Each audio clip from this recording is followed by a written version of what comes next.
Lotus Turbo Challenge, you know you have to survive. You've got to keep that dream. Wait, no, that's...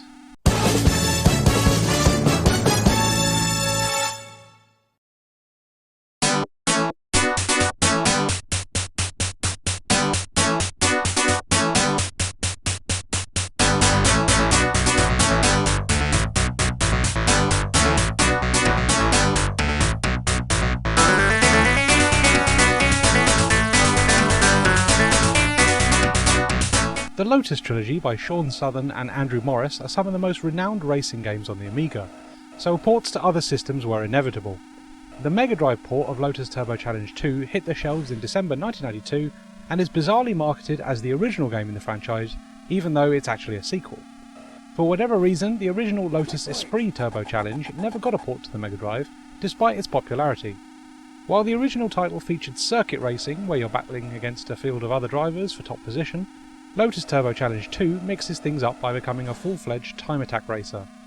Each race is split up into checkpoints, and you must carefully manoeuvre around other drivers and obstacles to get the best time in each split, carrying over more time into the next.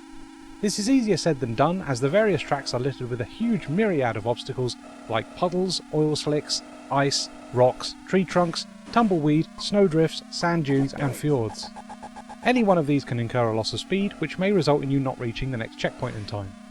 This move to time attack racing is a great fit for the Mega Drive, which is host to racing games like Super Hang-On and Outrun, which have a similar time attack focus. Despite each race following the same formula, Lotus manages to keep things interesting by chucking new race conditions at you. One race has you driving at night in low light conditions, one race has you driving in the fog, which results in a shorter draw distance and less time to react to obstacles, and another has you driving in extreme cold with icy roads that affect your handling. Enough can't be said for how well the developers have managed to keep each race feeling fresh with the addition of new obstacles and race conditions to adapt to.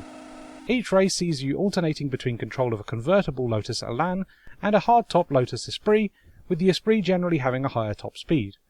Controls are very simple, with steering mapped to the D-pad, accelerating on the B button and braking on the A button. The C button houses the greatest addition in a racing game ever, with the ability to yeehaw at your rivals. Anyone who has played Lotus in split-screen multiplayer will know that the game quickly devolves into a cacophony of yeehaws, and it's definitely silly and immature, but why play games if not to have fun?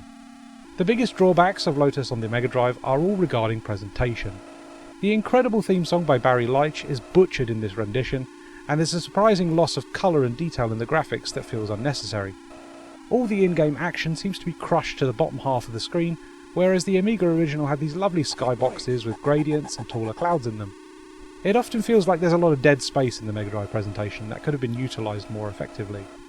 Despite this, Lotus Turbo Challenge is a pretty good rendition of the second title in the Lotus series, with great control and race variety that will keep racing fans engaged. It's just a shame it doesn't look or sound as good as the Amiga original.